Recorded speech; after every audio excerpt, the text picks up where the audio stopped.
الرحيم ومركل iyo barnaamijkeennii xog kororsi gaar ahaan qaybtiisa koobida iyo gorfeynta buugagta waxaan isleegi doonaa maanta buugga la yiraahdo مسؤولية المثقف وبوق كقرن اللغة العربية عدينا في صوماليين ونقولنا كالنتا إندheergaradka waxa qoray دكتور علي شريعتي وها مفكر إسلامية وآد ugu horeeya waxyaabo la xiriira fakirka iyo falsafada iyo waxyaabaha la midka muddo far badan ku jiray wax soo saar badan oo buugag iyo manfaco badan madawlana ka tagay دكتور علي شريعتي inta badan waxa uu ka hawlanaan jiray waxyaabaha la xiriira fikirka iyo falsafada iyo ummad dhiska iyo dhaqanka iyo siyaasadda buugaag kala duwan oo noocyo badan ayuu علي شريعتي ka qoray buugga la yiraahdo مسؤولية المثقف kaalinta ama mas'uuliyadda looga baahan yahay qofka indheergaradka waxa uu ka kooban yahay 199 bog waa buug yare aad u kooban balse manfaacadiisa leh علي شريعتي waxa uu ka warramayaa qofka la yiraahdo indheergaradka ama inuu lahayn hal doorka kaalin nooceeya ayaa loo baahan yahay inuu ka qaato bulshada uu ku dhex nool yahay iyo dadka uu ka dhashay iyo dadka markaas uu dhex joogo waxaynu soonahay qof kasta wuxuu leeyahay kaalin ama boos uu leeyahay indheergaradka kaalinta ama booska waxa siiyay waxa weey waa waxaan uu huwan yahay ee uu yaqaano ama bulshada ku tilmaaman tahay ayaa markaa u yeeshay mas'uuliyad ama xil saartay xilka markaa aqoonyahanka looga baahan yahay ama qofka indheergaradka looga baahan yahay ama intellectualka la yiraahdo way badan yihiin dhowr qodob ayaynu ka soo qaadan doonaa oo qabo dictor علي شريعتي qodobka koowaad waxa weey qofka indheergaradka waxa looga baahan yahay inuu dhiso wacyiga ummadiisa uu ku dhex nool yahay ama uu ka dhashay ama markaa uu dhex joogo waa mid muhiim ah weey dhinacay doonto markaa ha ahaato waxa looga baahan yahay ummadda inuu wacyi gelin siiyo oo uu la socdo qaab nololeedkooda iyo sida ay yihiin wala marka koowaad lambar laba waxa looga baahan yahay inuu jiheeyo ummadda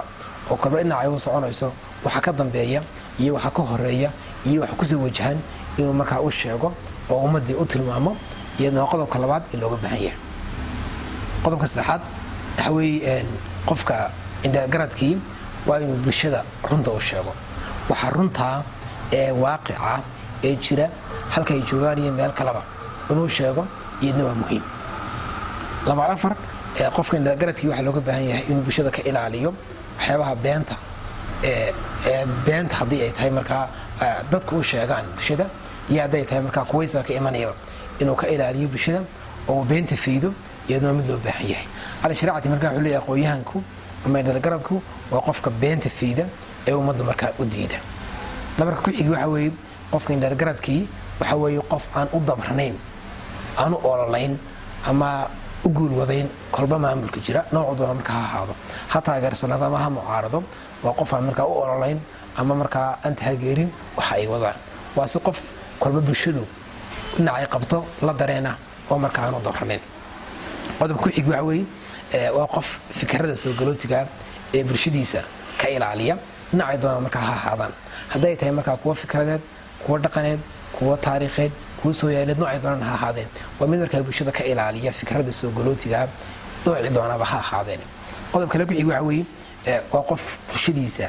xaaladaheega la socda oo kolba dhinaca wax ka iman karaan hadday yihiin kuwa shaad soo xidhan oo dadkii ku dhacaya qalin hadday yihiin kuwa markaa shaar qabiil xidhan hadday yihiin kuwa markaa shaar kale dadkii ku dhacaya noocii doonaan ha ahaadaan waa inuu yahay markaa qof bulshadiisa ilaalinaya oo cadawiyada kala duwan ee ay leedahay ka ilaalinaya qodob kale ku xiga aad ka ugu tilmaamay dadka علي شريعتي waxa weey qof inuu yahay markaa wax naqdiya wixii loo keenaba aan qaadanin oo qof kala shaandheeya oo naqdinta ogol oo isagu wax naqdiya wixii la yiraahdo markaa kala shaandheeya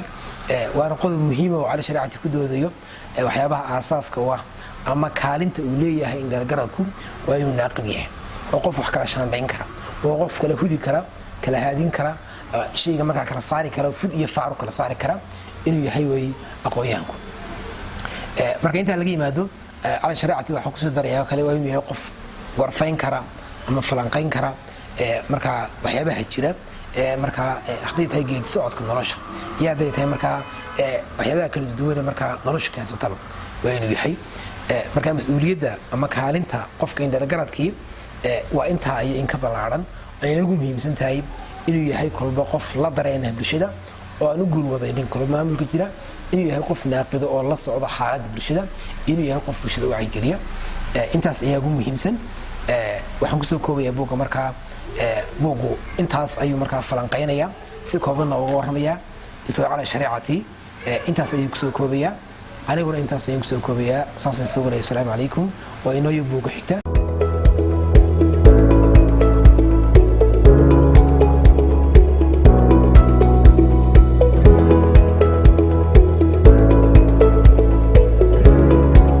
adoo suuqiyo sayla joogiyo adoo subaxii salaadaha hore sariirta hurdada siru jiifoon weli sara kicin saqda dhexe iyo duhur saafiya saacadoo idil sarif lacageedoo ku saacido oon ku siri haynsamow boodhari hayse seegina